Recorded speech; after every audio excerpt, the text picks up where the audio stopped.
주세요. 다시 한번 따라합니다. 우리는 믿음 안에서 연결된 사람들입니다. 우리는 같은 데를 간 사람들입니다.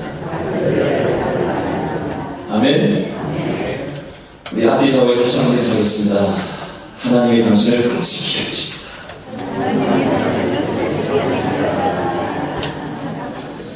여러분 오늘 너무 잘 오셨고요. 여러분 한 분 한 분을 제가 다 알아드리고 싶은데 여건이 안 돼서 그럴 수는 없고, 오늘 예배를 통해서 하나님의 안아주심을 경험하는 그런 예배가 되었으면 좋겠습니다.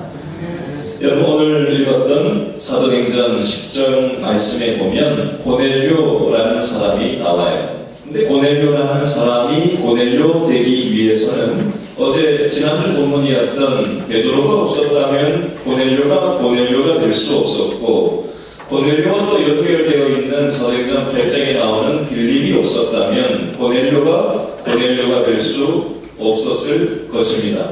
우리 개신교의 성도들이 서로 믿음 안에서 연결된 것처럼 오늘 본문에 나오는 고넬료라는 이 인물의 믿음이 강화되기 위해서는 주위에 있었던 빌립도 필요했고 베드로도 필요했고, 또 이름 없는 7절과 8절에 나오는 하인 2명과 부하 1명도 필요했다라는 사실을 우리가 생각을 해보면 좋겠습니다. 계속해서 오늘 본문의 고넬료에 대해서 살펴볼 텐데, 우리 1절과 2절 말씀을 한 목소리로 다 같이 읽어보겠습니다. 시작. 가이사야에 고넬료라 하는 사람이 있으니 이달리아 부대라 하는 군대의 백부장이라. 그가 경건하여 온 집안과 더불어 하나님을 경외하며 백성을 많이 구제하고 하나님께 항상 기도하더니. 아멘. 당시 이스라엘은 로마의 식민지였습니다. 식민지에서 일어날 수 있는 소요나 폭동을 대비하기 위해서 로마인으로 구성된 군대를 이 가이사야 지역에 배치했고, 당시 로마 제국의 이스라엘 내의 행정 중심 도시가 바로 이 가이사야라는 지역이었습니다. 고넬료라는 사람은 이스라엘 사람이 아니라 로마인이었습니다. 이탈리아 부대의 100명을 책임지는 백부장이었고요. 이 이스라엘 사람들의 입장에서 봤을 때 이 사람은 이방인 출신이었기 때문에 이 짐승 취급하는 이스라엘 사람들 입장에서는 이방인이었던 이 고넬료가 하나님을 이제 더 점점 알아가게 되는 과정에 대해서 오늘 본문은 기록하고 있습니다. 근데 이 사람이 어떤 사람이라고 2절에 기록을 하고 있죠? 경건한 사람, 하나님을 경외하는 사람, 백성을 많이 구제하는 사람, 하나님께 항상 기도하는 사람이라고 고넬료를 소개하고 있습니다. 자, 이렇게 살아가고 있던 고넬료에게 어떤 일이 생기는지에 대해서 3절부터 6절 말씀에 기록이 되어져 있는데요. 어떤 일이 생겨서 그 내용이 어떻게 구성이 되어져 있는지 3, 4, 5, 6절을 묶어서 다 같이 읽겠습니다. 시작. 하루는 몇 시요? 9시쯤에 되어 무엇이요? 환상 중에 밝히 보매. 환상의 내용이 뭐예요? 하나님의 사자가 들어와 이르되 고넬료야 하니 고넬료가 주목하여 보고 두려워 이르되 주여 무슨 일이니까? 천사가 이르되 내 기도와 구제가 하나님 앞에 상달되어 기억하신 바가 되었으니 내가 지금 사람들을 어디로? 요바에 보내어 누구를요? 베드로라 하는 시몬을 청하라. 그는 무두장이 시몬의 집에 유숙하니 그 집은 해변에 있다 하더라. 아멘. 3절 말씀에 보니까 이 고넬료라는 사람이 어떤 체험을 하게 되죠? 환상을 보게 되는 체험을 했다라고 기록이 되어져 있습니다. 2017년 서울을 살아가는 우리의 일상사의 기준에서 잣대로 세상적인 기준에서 봤을 때 환상을 봤다라는 이 얘기는 굉장히 추상적이고 우리의 현실과는 거리감이 있는 내용이 되겠습니다. 내용처럼 우리는 성경에니까 뭐 이런 게 있나 보지라고 생각을 하는 경향이 있습니다. 여러분, 지난 목요일 날 새벽 예배를 마치고 새벽 5시 반에 우리 14명이 성도들, 저를 포함해서 교육자 2명하고 성도들 12명에서 14명이 부산에 있는 수용로 교회를 기도 컨퍼런스를 2박 3일간 참여하고 어제 2시 조금 넘어서 도착을 했어요. 이 교회는 정필도 목사님이라는 분이 개척을 해서 이제 은퇴를 원로 목사님 되시고 이제 한 70쯤 되신 목사님이셔요. 교인이 한 3만 명 정도, 아이들 포함하면 뭐 더 많겠죠. 근데 이 교회의 특징은 뭐냐면 기도하는 교회입니다. 물론 교회가 기도하는 교회가 어디 있겠습니까? 나는 유달리 기도를 많이 하는 교회로 알려져 있습니다. 요즘도 이 목사님은 요즘은 체력이 떨어져서 많이 기도 못한다고 하는데 하루에 7시간 기도하는 것으로 알려져 있어요. 심지어는 서재실에다가 쇠파이프를 3개를 박아놨더라고요. 들어가보지 못했는데 사진을 통해서 봤는데 이게 기도하면 힘드니까 이 기도가 보통 힘든 게 아니잖아요. 네. 파이프를 붙잡고 기도를 하는데 무릎 꿇고 파이프를 붙잡고 벽에 달리는 걸 붙잡고 기도하고 일어서가지고 또 파이프를 붙잡고 기도하고 3단봉을 잡고 2단봉을 잡고 철봉을 하는 게 아니라 기도를 하고 그걸 박아놓고 그렇게 기도를 몸부림치면서 하시는 분이셔요.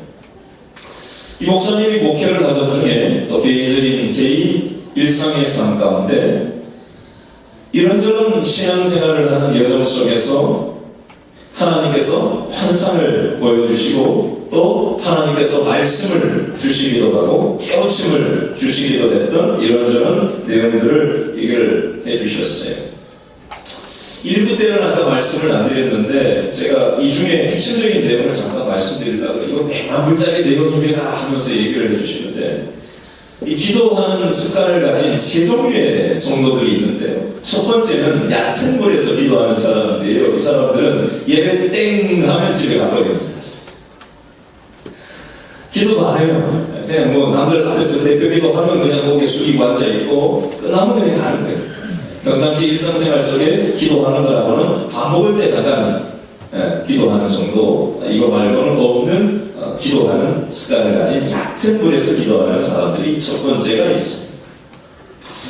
두 번째 2단계에 기도하는 사람들은 적어도 1시간 정도 날마다 기도하는 사람들. 근데 요즘 한국교회에 기도하는 사람들이 1시간을 하루에 기도하는 사람을 참 찾기가 쉽지 않다라고 좀 안타까워하면서 얘기를 하시더라고요. 근데 3단계의 기도가 있는데 이게 뭐냐 하면은 살다 보면 우리가 위급한 일을 만나기도 하고 답답한 일을 만나기도 하고 재정 문제가 터지기도 하고 이런저런 삶의 문제가 있잖아요. 그런 문제가 왔을 때 본인은 죽기를 각오하고 기도하고 산 꼭대기에 올라가지고 금식하면서 하나님 오늘 당장 응답해달라고 하나님 앞에 그냥 간절하게 그렇게 기도하는 그런 습관이 초등학교 시절부터 지금까지 그렇게 있다라고 하면서 이런 긴급한 기도, 집중하는 기도, 하나님 앞에 생사를 거는 이 기도가 한국교회에 회복이 되어야 된다. 이 마음을 나누기 위해서 한국교회를 위해서 이렇게 본인이 하고 있는 거라고 그런 얘기를 하셨어요. 여러분, 저는 이번에 기도 컨퍼런스를 작년에도 가서 똑같은 얘기를 들었지만 이번에 또 다른 차원으로 도전을 받고 은혜를 받고 왔어요. 오늘 3절에 나오는 이 환상이라는 이 표현은 뭔가 초월적이고 어떤 현상이 나타나고 뭔가 대단한 영적인 체험을 얘기하는 것만 같지만 꼭 원리적으로 보면 그런 것만은 아니다라는 사실을 제가 좀 나누고 싶어요. 여러분, 이 환상은 꼭 한밤중이나 어디 기도원 가야만 산꼭대기에 올라가서 금식 기도해야만 특별한 장소에서 특별한 시간에만 있다라고 우리는 흔히 생각을 해요. 근데 오늘 3절 말씀을 여러분 가만히 보실래요? 환상이라는 그 표현 전에 고넬료가 환상을 경험했던 그 시점, 시간이 언제인지를 유념하시면서 3절 앞부분만 읽어볼까요? 시작. 하루는 몇 시요? 제 9시쯤 되어 환상 중에 봄에. 자, 여기 나오는 9시라는 시간에다가 우리나라 시간으로 환산을 하려면 더하기 6을 더하면 한국 시간이 됩니다. 몇 시죠? 오후 3시가 됩니다.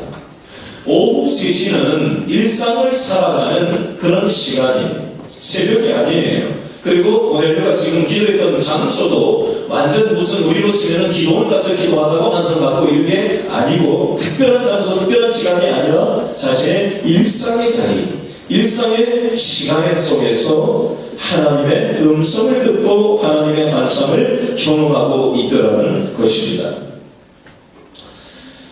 여러분, 여러분 이해를 돕기 위해서 제 얘기를 잠깐 할게요. 이번 세미나에 참석하면서 목요일날 첫째 강좌를 마치고 점심을 먹으러 담임 목회자들만 따로 모아서 밥을 먹는다고 해가지고 같이 옆에 있는 분하고 이런저런 얘기를 하면서 소개를 하면서 먹게 되었어요. 차고에서 오신 목사님이 제 옆에 앉으셨었는데 제가 제 소개를 잠깐 했더니 이제 담임 목회한 지 한 1년 정도 됐습니다. 그랬더니 본인은 한 10년 정도 됐다라는 얘기를 하면서 바로 한마디를 덧붙여서 묻지도 않았는데 자기 얘기를 하시더라고요.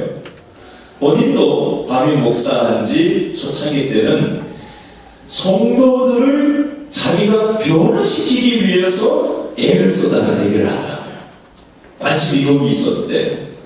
사실 제가 이번 수용학교 기도 컨퍼런스를 우리 성도들과 함께 가면서 저는 작년에 가봤으니 우리 성도들도 한번 같이 가서 경험했으면 좋겠는데 같이 가신 분들이 좀 변화됐으면 좋겠다라는 게 제 우선 관심사였어요. 근데 그분의 얘기를 가만히 들으면서 10년쯤 되니까 요즘은 생각이 어떻게 변했냐면 본인이 성도들을 변화시키는 게 아니라 목사 자신이 변화해야 된다라는 것을, 그게 더 중요하다라는 것을 본인이 요즘 깨닫고 있노라고 그 얘기를 지나가는 말로 그냥 이렇게 툭 던져주셨는데 그 말이 저한테 확 다가왔어요. 마치 하나님이 저한테 그분을 입술을 통해가지고 우연히 만난 분이지만, 작정하고 만나고 알던 분은 아니지만, 일부러 그걸 대화하기 위해서 대화한 것도 아닌데, 그분은 그냥 혼자말로 지나가면서 얘기했을 뿐인데, 그 말이 강의에서 나오는 얘기보다 저 마음속에 더 강하게 다가왔어요.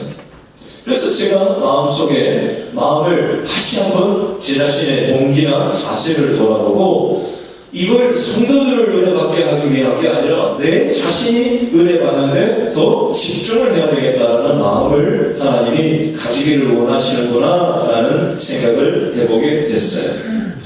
여러분, 새벽마다 제가 새벽 예배를 인도하고 이 자리에서 왔다 갔다 하면서 1시간 남짓 기도를 해요. 근데 기도를 목사지만요, 기도가 항상 잘 되는 것만은 아니에요.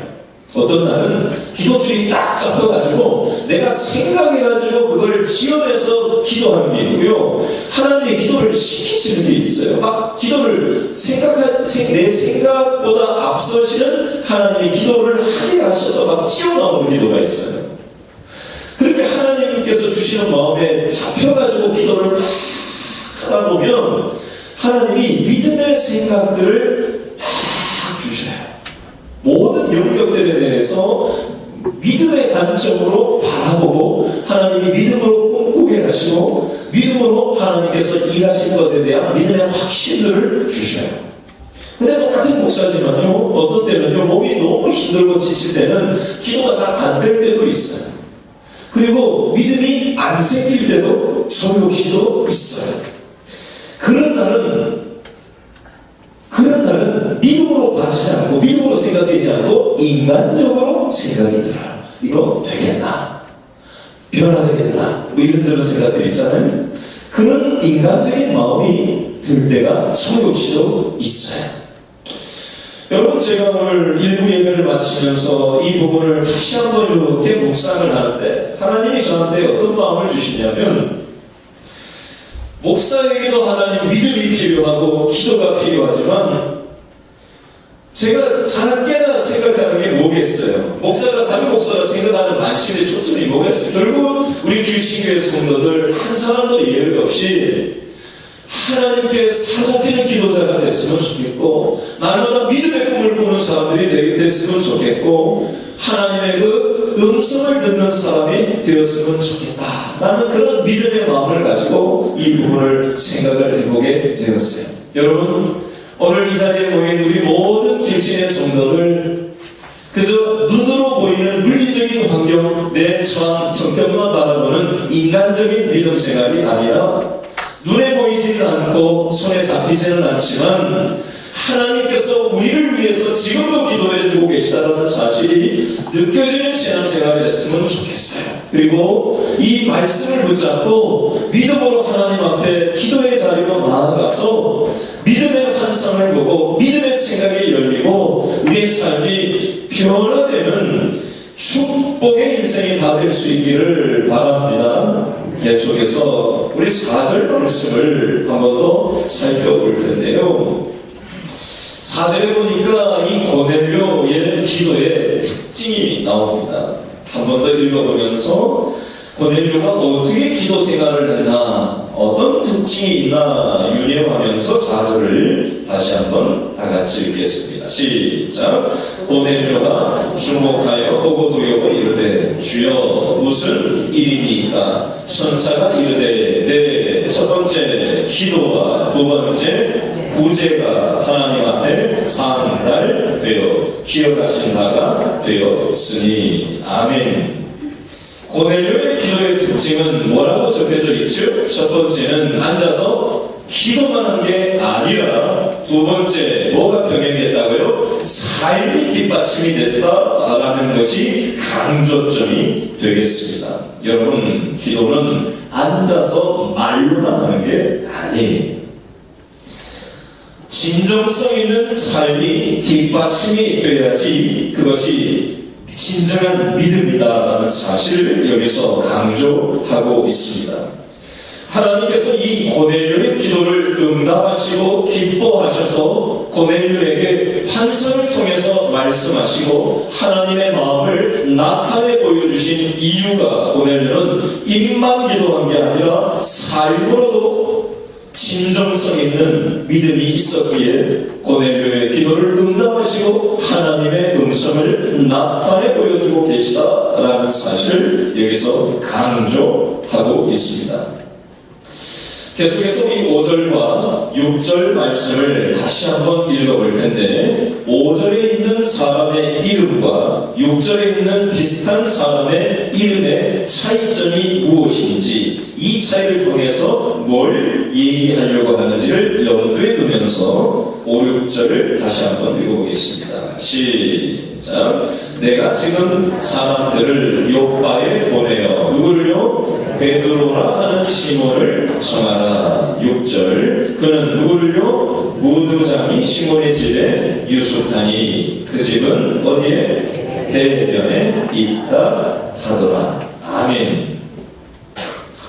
힌트 이미 다 드렸죠? 5절에 누구요? 베드로라 하는 시몬. 6절에는요, 무두장이 시몬. 무두장이가 누구냐면, 지난주 제일 끝절인 사도행전 9장 43절 시몬이라 하는 무두장이의 집에 나오는 그 사람이 바로 이 내용입니다. 무두장이는 가죽 기술, 가죽으로 뭔가 만드는 기술이 있는 사람을 무두장이라고 얘기를 합니다. 이 사람은 죽은 짐승의 가죽을 이용해서 일을 하는 사람들이었기 때문에 그 당시 유대인들은 저주받은 인생이라고 여겨서 이 사람들하고 말도 안 섞고 집에도 가지 않는 그런 인생들이 바로 무두장이라는 직업을 가진 이 시몬의 삶이었습니다.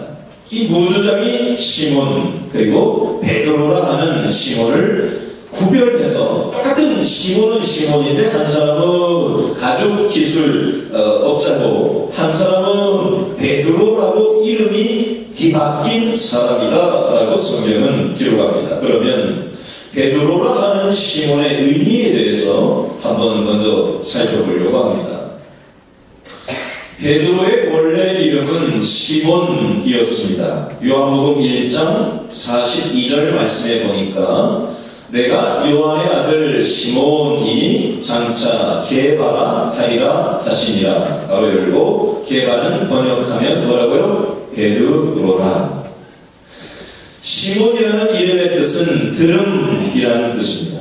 게바를 번역하면 베드로, 이 뜻은 반석이라는 뜻입니다. 합쳐서 얘기하면 들음으로 반석이 된다. 또 다른 말로 얘기하면 하나님의 말씀을 들음으로 믿음의 반석 같은 인생을 살게 된다라는 의미가 되겠습니다. 여러분, 베드로는 반석, 베드로이기 이전에 연약하고 실수투성인 인생이었습니다. 문제가 생겼을 때 칼을 들고 문제를 해결하려고 달려들었던 인생이었습니다. 그런 시몬의 삶이 하나님의 말씀을 들음으로 베드로와 같은 반석과 같은 인생으로 변화될 수 있었습니다. 시몬 베드로 자신의 삶도 변화되었지만 이제는 자신 주위에 있던 또 다른 사람들의 인생에 영향력을 미치는 인생으로 변화되었습니다. 베드로의 설교를 듣고 3,000명이 회개하고 돌아오기도 하고요. 지난주 본문이었던 룻다의 중풍병자가 회복되기도 하고요. 욥바의 다비다가 살아나게 되는 놀라운 일을 이 베드로가 사용되었습니다. 지난주 본문이었던 9장 43절 말씀, 인간 취급받지 못하던 가죽세고 목자 무두장의 집에 얼마든지 좋은 대우를 받는 곳에 자기가 잠잘 수 있는데 베드로의 관심은 잘 먹고 잘 사는 데 관심이 있었던 것이 아니라 모든 사람한테 인간 취급받지 못하던 이 저주받은 직업을 가지고 살아가는 사람의 집에 머물면서 이 가치 판단 기준이 바뀌지 않으면 이렇게 처신을 할 수 없는 것입니다. 이렇듯 베드로는 바뀐 인생을 살아가게 옵니다. 여러분, 한 사람의 생각과 마음이 변화되면 그 파급력이 얼마나 놀라울지 우리가 생각을 해보면 좋겠습니다. 베드로 한 사람의 생각과 마음이 이 유대인 사회뿐만이 아니라 고넬료로 대표되는 이 이방인 사회까지 영향을 미치고 있더라는 것입니다. 예를 들어보겠습니다. 이번 컨퍼런스에서 성교교회 다음 세대를 책임지는 목사님이 한 분 나와서 선택 강좌에서 이런저런 얘기를 하다가 예를 하나 들어서 이런 일이 있었다 하면서 예를 하나 들어줬었어요. 내용이 뭐냐면 중학교 때까지 축구부를 하던 남자아이가 하나 있었는데 저도 초등학교 때 축구부를 잠깐 했었거든요. 축구를 하는 애들은 이게 좀 운동을 좀 잘 하잖아요. 그죠? 운동을 잘하고 어깨에 힘도 주고 다니고 좀 껄렁껄렁한 이런 게 있잖아요. 그러니까 친구들 사이에서 인기도 중학교 때 좋고 운동도 잘하고 맞는 스포츠맨이고 이렇게 했던 아이인데 이제 교회를 다니게 되면서 하나님의 말씀을 듣게 되면서 아이에게 믿음이 들어가게 되는 거예요. 그러니까 아이는 고등학교에 진학을 하고 축구를 이제 접고 어제 생활을 하고 있는데 친구들이 옛날 같으면 옆에 와가지고 말도 못 걸던 애들이 와가지고 교회 다니면서 뭐 어쩌고 하면서 이렇게 말을 걸고 뭐 어쩌고 했는데 애가 옛날에는 눈에 도끼가 있었는데 도끼가 빠지고 끌러가는 성향이 유순해지고 말투가 바뀌고 태도가 바뀌니까 얘가 야단해지는 거예요. 그러니까 이 아이를 보면서 교회 다니는 것을 놀리기 시작합니다. 하나님 있으면 어디냐고. 이런저런 그런 대우를 하다가 심지어 이 아이한테 네가 이래도 교회 다니라고 하면서 아이 얼굴에 침까지 뱉어요.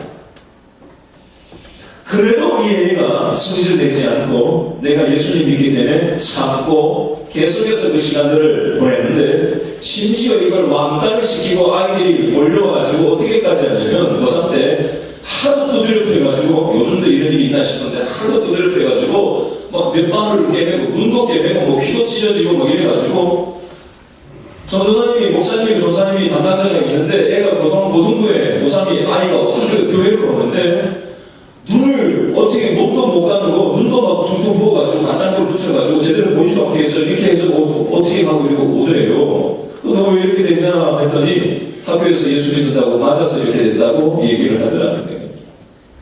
근데 그 아이 뒤에 몇 명이 졸졸졸졸 쫓아 들어오는 놈들이 있더래요. 너희들은 누구냐 했더니 얘를 괴롭혔던 애들이 이놈 진짜다 해가지고 따라서 교회에 그날 온 거예요. 네 놈이. 그러더니 다음 주에 또 애들 8명이 또 따라오고 그 다음 주에 또 4명이 또 따라오고 해가지고 왕초로 괴롭히던 놈까지 다 한 20년이 와가지고 몇 주 만에, 한 3주 만에 그놈들이 다 따라서 교회 네가 믿는 하나님 진짜다 해가지고 그렇게 따라 나오게 됐다는 얘기를 하면서 지금 부산의 이 수용로교회를 중심으로 또 여러 부산에 있는 교회들 안에서 어떤 일들이 일어나고 있냐면 최근에 1년에 2차례 중고등부 연합집회를 하는데 3,700명의 중고등학생들이 모였대요. 이 3,700명의 중고등학생들은 부산 시내에 현재 중고등학생들 교회 다니는 애들이 한 37,000명 정도 되는데 한 10% 되는 아이들이 한 모임에 전체가 모이는 거예요. 그렇게 하면서 지금 중학교, 부산 중학교가 172개가 있는데 47개의 중학교에서 아이들 스스로 기도 모임을 하고요. 고등학교 153개 중에서 61개에서 지금 고등학교에서 아이들끼리 자체 기도 모임을 하고 요즘은 초등학교로 그 불이 붙어가지고 초등학교 5, 6학년들을 중심으로 초등학교 기도 모임이 지금 14개 초등학교에서 부산에서 진행되고 있다는 얘기를 했어요. 초등학생들이 선생님들한테 찾아가가지고 우리 기도하려고 하는데 장소를 하나 달라고 했더니 그 학교에서 그런 거 하지 말라고 해가지고 초등학생들이 글쎄 학교 쓰레기장 옆에 가가지고 거기서 가지고 기도 모임을 학교를 위해서 교장 선생님을 위해서 나라를 위해서 기도하는 걸 동영상을 찍어서 교육자들한테 보내줬는데 교육자들이 그걸 보고 막 감동을 받아가지고 은혜를 본인들이 받았다고 하면서 그 얘기를 간증을 하는 걸 들었어요. 여러분 이번 수용로교회 기도 컨퍼런스를 갔다 오신 분들과 이런저런 은혜 받은 것들을 얘기하다가 우리가 뭐라도 좀 기도 모임을 좀 하고 싶습니다 라는 마음들 갔다 오신 분들이 도전을 받고 은혜를 받아서 그렇게 해야 될 필요를 얘기를 하던 중에 우리가 새로운 모임을 안 하는 걸 갑자기 만들면 이게 쉽지 않으니 이미 있는 금요신약기도회가 있으니 이 금요신약기도회 시작 전 8시 50분에 우리가 CD만 틀어놓고 그냥 미리 오시는 분들이 그냥 자유롭게 기도하라고 해놨더니 이게 지지부진하니 제가 현실적으로 이렇게 저렇게 상황을 판단했을 때 8시 40분에 한 10분 더 땡겨서 그 시간에 교육자가 그냥 자유롭게 기도하지 말고 교육자가 앞에 기도 제목을 던지고 같이 합심으로 기도하면서 8시 40분부터 9시까지를 그렇게 기도로 군부를 떼는 시간을 우리가 함께 가지면 좋겠다 해서 같이 갔던 분들이 서로 그렇게 했으면 좋겠다 해서 이번 주 금요 신약기도회 9시 전 8시 40분부터 그렇게 기도로 우리가 군부를 떼는 시간을 하면서 이것을 시작으로 우리가 물론 지금까지도 기도하면서 기도신 교회가 여기까지 왔지만 더 기도에 집중하는 교회가 되어서 하나님을 경험하고 하나님의 음성을 듣는 그런 길신교회가 될 줄로 믿으실 수 있기를 바랍니다. 여러분 고넬료가 지금 기도했다고 되어져 있는데 말로만 기도한 것이 아니라 추가적으로 뭘 함께 했다고 되어 있죠? 구제를 함께 병행해서 했다고 되어져 있어요. 여러분 여기 현수막에 걸려있는 5대 핵심같이 두 번째 내용에 세상을 축복하는 교회, 길신교회가 된다는 것은 구호로만 적혀 있어서 현실화되는 게 아니에요. 앉아서 말로만 기도한다고 해서 세상을 축복하는 게 되는 게 아니라 이것에 대해서 대가를 지불하고 희생하고 우리가 몸으로 행동으로 세상을 축복하는 움직임이 함께 병행돼야 돼요. 우리가 이 일을 위해서 12월 25일 날 길동의 중심인 길동시장에 가서 성탄절 우리가 예배를 월요일 날 12월 25일 날 드리고 나서 밥을 그날은 아예 안 하고 그날 아예 우리 모든 성도들이 아이들까지 다 나가서 그곳에서 길동의 중심인 길동시장에서 우리가 하나님을 찬양하는 일을 하기를 원합니다. 그리고 그것에 대한 사전 작업으로 오늘 점심을 먹고 나서 12시 40분까지 이 자리에 다 같이 모여서 우리가 왜 이 일을 해야 되는지 다시 한번 생각을 하고 같이 기도를 하고 우리가 청소 도구를 가지고 그 현장으로 걸어가서 평상시에는 길동시장 갈 때 돈을 들고 가서 어떻게 하면 더 싼 물건을 더 잘 사올 수 있을까에 대한 관심만 가지고 간다면 이번에는 청소 도구를 가지고 그 길동시장에 가서 그 장사하시는 분들을 쳐다보면서 마음으로 기도를 하고 그곳을 땅을 밟으면서 청소를 하면서 우리의 신앙이, 우리의 기준이, 우리의 살아가는 관심사가 어디에 있어야 할지를 우리가 생각하는 그런 시간이 되었으면 좋겠어요. 세상을 축복하는 것을 앉아서만 하지 말고 현장에 가서 우리가 이 일들을 함께 했으면 좋겠다는 거예요. 이번 주 토요일 날 청소 담당은 제일 젊은 마리아 엄마들하고 그리고 남자 제일 젊은 구역으로 일부러 조정해서 청소 담당으로 해놓은 이유가 있습니다. 연초부터 지금 공동육아팀이 우리 교회 다니지 않는 젊은 엄마 아빠들이 토요일마다 격주로 와서 지금 연초부터 격주로 지금 모임을 유치부실에서 하고 있어요. 교회 나오는 분도 있고 다른 교회 다니는 분도 있다고 들었는데 이분들하고 어떻게든지 저는 좀 연결점을 주게 하려고 제가 생각을 하다가 이렇게 연결을 시켜놓은 거예요. 세상을 축복하고 젊은 세대를 축복하고 아이들을 축복하고 노년을 축복하고 중년을 축복하고 세대별로 필요가 다 있어요. 한꺼번에 모든 걸 다 할 수는 없어요. 그러나 할 수 있는 부분들을 키워하면서 연결시켜주는 부분들을 하나씩 해나가면서 세상을 축복하는 믿음의 걸음을 우리가 해나가기를 원하는 것입니다. 여러분, 이 믿음의 마음을 가지고 함께 세상을 축복하는 일에 여러분 함께 믿음으로 함께 해주시기를 부탁드립니다. 부탁드립니다! 왜 힘이 없지? 아침 안 먹었어요? 자, 여러분, 이게 마음이 있어도 믿음의 고백을 하면 이게 으쌰으쌰가 되는데 제가 지금 분위기 봐가지고 이거 뭐가 좀 아멘 해야 되는데 아멘 안 해보면 이게 매일 맞아요. 자, 이게 한 번만 다시 읽겠습니다. 이게 뭐 기계적으로 되는 건 아니지만 이것도 훈련이 돼요. 와, 이걸 자꾸 안 하다 보면 이게 알고로 다는 게 있어요. 자, 하나님 주신 마음으로 세상을 축복하는 길식교회 되는 일에 여러분 함께 해주실 수 있기를 바랍니다.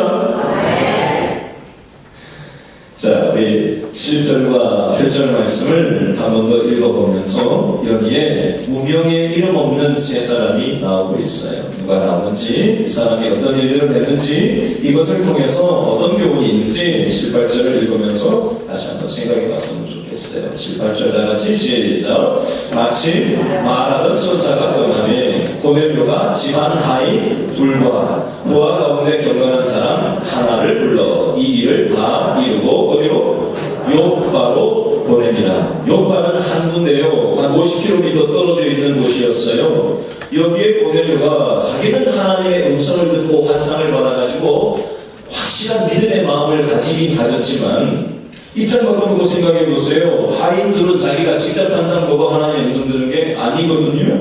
그리고 종도 부하 한 사람도 경건하다고는 하지만 그 사람 역시도 직접 자기가 하나님의 음성 환상 보고 들은 게 아니란 말이에요.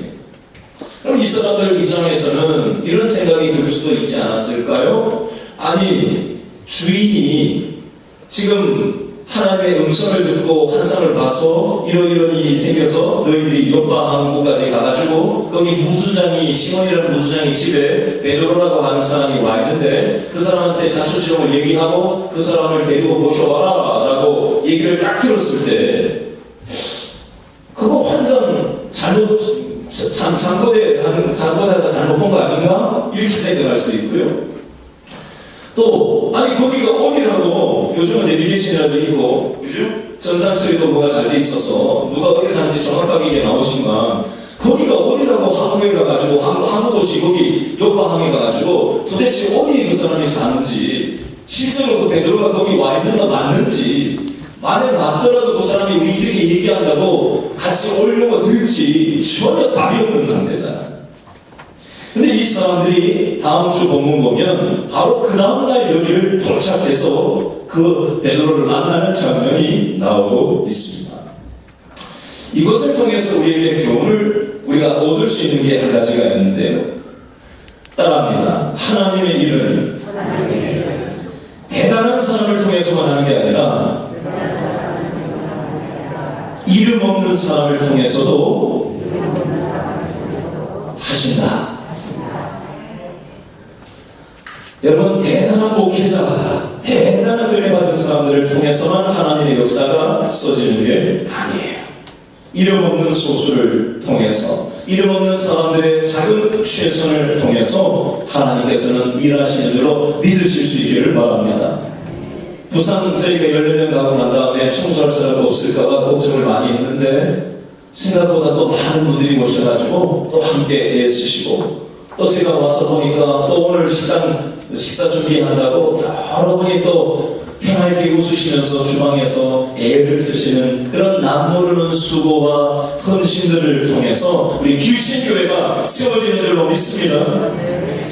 세상은 작은 일을 작게 여기지만 하나님께서는 작은 일을 결코 작게 여기지 않으시고 그 믿음의 순종을 하나님은 귀하게 보시고 우리의 삶 가운데 함께 하시는 줄로 믿으실 수 있기를 바랍니다. 마지막 33절 말씀 읽어볼까요? 다같이 10장 33절 다같이 시작. 내가 곧 당신에게 사람을 보내었는데 오셨으니 잘 하였나이다. 이제 우리는 주께서 당신에게 명하신 모든 것을 듣고자 하여 다 하나님 앞에 있나이다. 아멘. 고넬료가 요바에 있던 이 베드로를 모셔와서 베드로 앞에서 지금 고백을 하는 거예요.